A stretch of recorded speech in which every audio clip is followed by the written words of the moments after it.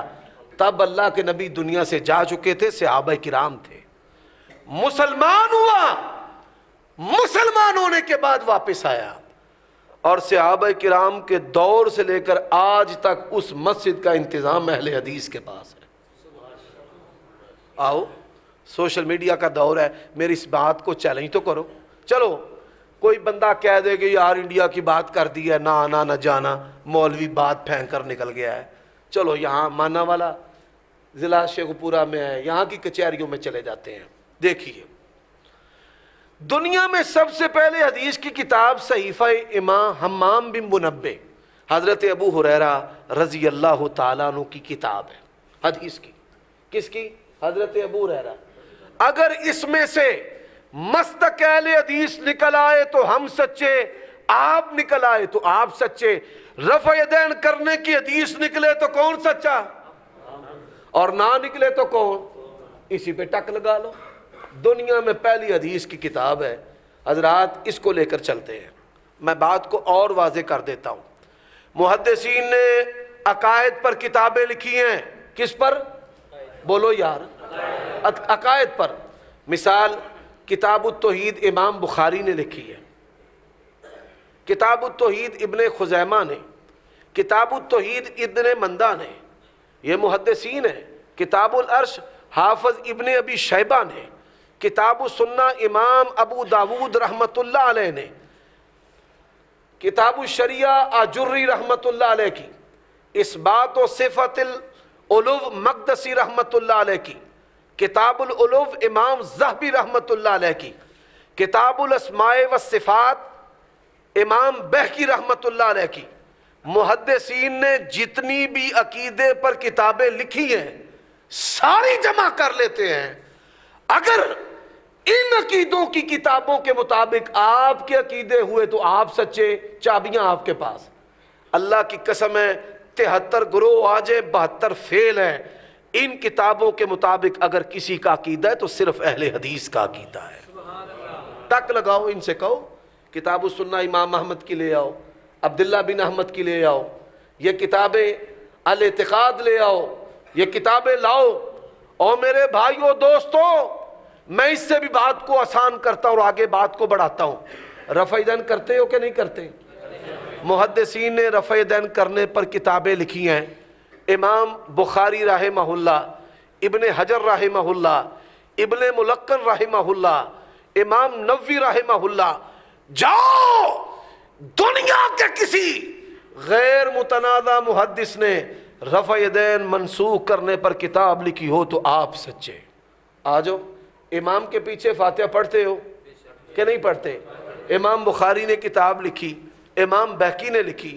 دنیا کے کسی محدث نے کتاب لکھی ہو کہ امام کے پیچھے فاتحہ پڑھنے والے کے منہ میں آگ پڑتی ہے, کوئی کتاب لے آؤ, تم سچے. حضرات اہل حدیث اونچی آمین کہتے ہیں.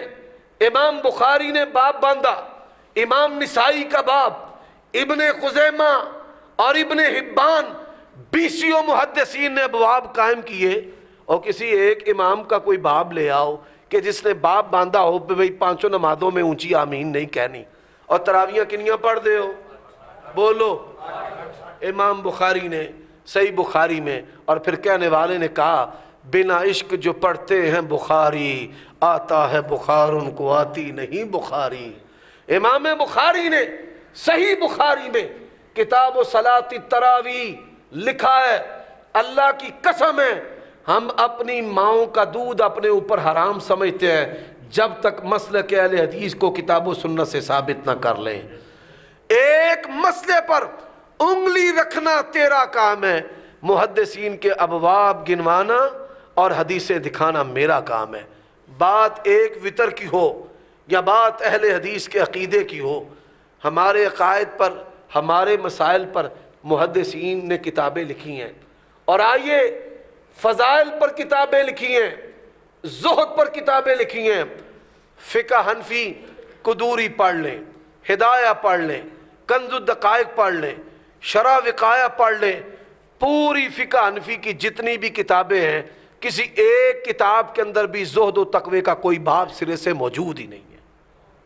بات سمجھ رہے ہیں؟ بخاری اٹھائیں کتاب الرقاق ملے گا، تقوی، زہد، اعمال صالحہ. اور حضرات ان کی پوری جو فقہ ہے وہ زہد و تقوی ورع اس کے اسباق سے اور نصیحتوں سے، اللہ اور اس کے رسول کے فرامین سے خالی ہیں. ایک بات ہے جو ہم میں اور آپ میں فرق کرتی ہے، اللہ کی قسم ہے جب میں مدرسے میں گیا تو ہمارے شیخ الجامع نے ہمیں پہلا سبق دیا کہ اللہ نے آپ کو دین کی خدمت کے لیے چن لیا ہے، کائنات کی ہر چیز کو چھوڑ دینا پر اللہ کا قرآن اور نبی کا فرمان نہ چھوڑنا. اور آپ کو سبق کیا ملتا ہے؟ اکابر پر بد اعتمادی نہ کرنا، فقہ حنفی کو نہ چھوڑنا. قرآن جاتا ہے تو جائے، حدیث بھی جاتی ہے تو جائے، تو کوئی پرواہ نہیں ہے. ان کی ان حرکتوں کو دیکھ کر ان کے علماء نے کہا کیا حنفی بنو رہو لیکن قرآن اور حدیث کو حنفی بنانے کی جسارت نہ کرو. ان کے علماء نے کہا. مفتی شفیع صاحب کہتے ہیں سر پکڑا ہوا تھا انور شاہ کشمیری صاحب نے، کتاب وحدت امت میں لکھا ہوا ہے. میں نے کہا حضرت کیا بات ہے؟ فرماتے امت یہ ذرا سننے والی بات ہے. علامہ انور شاہ کشمیری جن کو امام ابو حنیفہ ثانی کہا جاتا ہے، سر پکڑ کر بیٹھے ہیں. حضرت کیا بات ہے؟ فرمانے لگے میں نے تو زندگی ضائع کر دی. کہتے ہیں حضرت اگر آپ نے زندگی ضائع کر دی ہے تو ہماری کس کھاتے ہے؟ کہتے ہیں ہماری ساری زندگی تقریروں تحریروں کا مقصد ہی فقہ حنفی کا غلبہ اور برتری ثابت کرنا ہے. فقہ حنفی کا غلبہ اور برتری ثابت کرنا ساری زندگی کا مقصد یہ رہا ہے. تو یہ تو قرآن اور سنت کی خدمت تو ہم نے نہ کی، ہم نے تو زندگی ضائع کر دی ہے. حضرات یہی وجہ ہے ایک دن مفتی شفیع صاحب رحمت اللہ علیہ معارف القرآن والے جو دیوبندی عالم دین ہیں وہ اپنے شاگردوں میں بیٹھے ہوئے تھے اور کہنے لگے رفع الیدین کیا کرو. شاگردوں نے کہا حضرت آپ کو غلطی لگ گئی ہے، آپ نے کہنا تھا نہ کیا کرو. کہتے ہیں نہیں کیا کرو. اگر قیامت کے دن اللہ نے سوال کر لیا نبی کی سنت پر عمل کیوں نہیں کیا تو کوئی جواب نہیں بن پڑے گا. میرے بھائیوں ہم سے لڑتے رہے بریلوی دیوبندی دونوں ہمارے دوست، 1.5 صدی سے انگریز کے دور سے یہ لڑائی جاری ہے. آپ دیکھیے انگریز کے دور سے پہلے کوئی بریلوی فرقہ تھا، کوئی دیوبندی تھا؟ خود انگریز کے دور سے نام چل رہے ہیں اور اہل حدیث کو کیا کہتے ہیں کہ تم انگریز کے دور کے ہو. میرے بھائیوں غور کیجئے گا ہم سے ان کی لڑائی کیا رہی. بریلوی ساری زندگی لڑتے رہے اللہ کے نبی نور ہے، نور من نور اللہ ہے. آج ان کے محققین کی کتابیں اٹھا لیں، ہر محقق نے لکھا ہے اللہ کے نبی بشر سید البشر ہے. ہر مولوی نے، غلام رسول سعیدی صاحب کی کتابیں اٹھا لیں، ساری زندگی ہم سے لڑتے رہے کہ اللہ کے نبی اپنے وجود سے حاضر و ناظر ہے. چکوال میں پاؤں لگ گیا نعوذ باللہ 6 فٹ کا. اور جاہلو اللہ کے نبی نے کہا ہے کہ میں ابراہیم علیہ السلام کے مشابہ ہوں تخلیق میں. حضرت ابراہیم کا پاؤں مقام ابراہیم میں اللہ نے کیوں محفوظ کیا؟ اللہ کو پتا تھا ایسی قوم آئے گی جو 6 فٹ کے قدم کو نبی کا قدم کہنا شروع کر دے گی. اللہ نے تب اس کو باقی رکھا ہے. میرے بھائیوں دوستو لڑتے رہے ہمارے ساتھ. اس نے لکھا کہ نبی علیہ السلام اپنے وجود کے لحاظ سے ہر جگہ حاضر و ناظر موجود نہیں ہے. بجلی چوری دی ہوئے تے دوہاں پاسے کھالے تے نالیاں تے گٹر تے گند ہوئے تے بندہ اتنے ناتا پڑے کچھ ایسا کیف محسوس ہو رہا ہے حضور تشریف لا رہے ہیں. اور میں پوچھنے کا حق رکھتا ہوں یہ چوکوں میں اللہ کے نبی کی قبر کی شبیہ گنبد خضرا کی جسارت بنانے کی جسارت کبھی کسی نے اپنے باپ یا ماں کی قبر کا ماڈل گندے گٹر پہ بنایا ہو؟ مجھے مثال دیں اس کی. کبھی کسی باپ نے کہ اس کی بیٹی کے ہاں ولادت ہونے والی ہو اور وہ کہے کہ آدھا گھنٹہ رہ گیا اور 15 منٹ رہ گئے، اور ظالموں اللہ کے نبی اور ان کی والدہ کی قدر یہ تم نے کی ہے؟ میرے بھائیوں بناتے ہو ماڈل اور پھر گراتے ہو.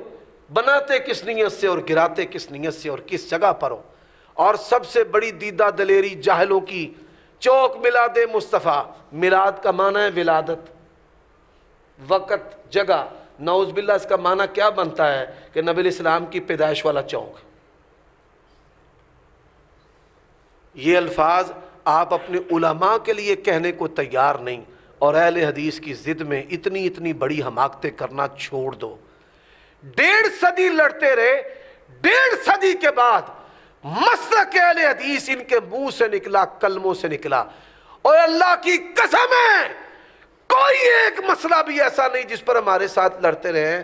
ان کے مولویوں نے لکھا، مثال ان کے مولویوں نے لکھا ہے عید میلاد النبی اللہ کے نبی سے صحابہ سے ثابت نہیں ہے، لکھا، لڑتے رہے ہمارے ساتھ۔ 3 طلاقیں 3 ہیں، ہم کہتے تھے 3 1 ہے۔ پیر کرم شاہ بریلوی نے لکھا ہے اہل حدیث کا مسلک سچا ہے، 3 طلاقیں 3 نہیں 3 1 ہے۔ جو ایک مسئلہ اہل حدیث کا دکھاؤ کہ 1.5 صدی کے بعد کسی اہل حدیث نے کہا ہو نہیں جی یا رسول اللہ کہہ لو، یا علی مدد کہہ لو، بابے کل بھی مانگ لو۔ اور حدیث کی بڑی کتابیں چھپی ہیں، پہلے ابن کثیر اور مشکات تھی، اور تو ٹکنے نہیں دیتا تھا۔ آج حدیث کی کتابیں چھپی ہیں، یہ اور جھوٹے ثابت ہوئے ہیں، اہل حدیث کا مسلک اور نتھر کے سامنے آیا ہے، دلائل آئے سامنے۔ ایک مسئلہ آج میں دعوے کے ساتھ کہتا ہوں، ایک مسئلہ جس پر اہل حدیث کے ساتھ ان کی لڑائی تھی، ایسا نہیں ہے کہ ان کے علماء نے اس کو تسلیم نہ کیا ہو۔ رفع دین آج 10 15 20 50 نہیں، جب مناظرے کرنے نہیں آتے تھے تب ہم سے مناظرے کرتے تھے، جب مناظرہ کرنا آگے وہ نیڑے کو نہیں لگتا۔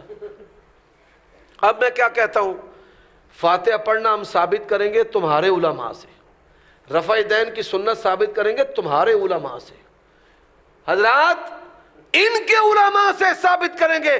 30 کے قریب ان کے علماء جنہوں نے لکھا ہے تراویح 8 ہے، ان کے علماء سے ہمارے ساتھ لڑتے رہے، اور ان کے علماء جاتے جاتے دنیا سے لکھ گئے تراویح 8 سنت ہے، امام کے پیچھے فاتحہ پڑھنا ثابت ہے، 1 وتر ثابت ہے، رفع دین کیا کرو، سینے پہ ہاتھ، تھانوی صاحب نے لکھا ہے سینے پر ہاتھ باندھنے کی حکمت کیا ہے؟ اللہ کے نبی نے فرمایا ہے جسم میں ایک لوتھڑا ہے، اگر وہ ٹھیک ہے تو پورا بدن ٹھیک ہے، الا وہی القلب، وہ دل ہے، وہ دل ہے، وہ دل ہے، ان کے علماء نے لکھا ہے۔ تو یہ مسلک اہل حدیث، یہ نبی علیہ الصلوۃ والسلام کی جماعت ہے۔ تمہارے اوصاف ہے خروج نہ کرنے کا، تکفیر نہ کرنے کا۔ اللہ نے تمہیں طبیب بنایا ہے، ان کی گالیاں کھاؤ، ان کو دعائیں دو اور دلیلیں دو۔ ان بھائیوں کا علاج 2 طریقوں سے کرنا ہے۔ کتنے طریقوں سے؟ 2۔ گالیاں بھی کھانی ہیں، دلیلیں بھی دینی ہیں، اور دعائیں بھی دینی ہیں۔ اللہم اہد قومی فإنہم لا یعلمون۔ میں انہی باتوں پر اکتفا کرتا ہوں۔ اقول قولی ھذا واستغفر اللہ لی ولکم ولسائر المؤمنین والمؤمنات فاستغفروہ انہ هو الغفور الرحیم۔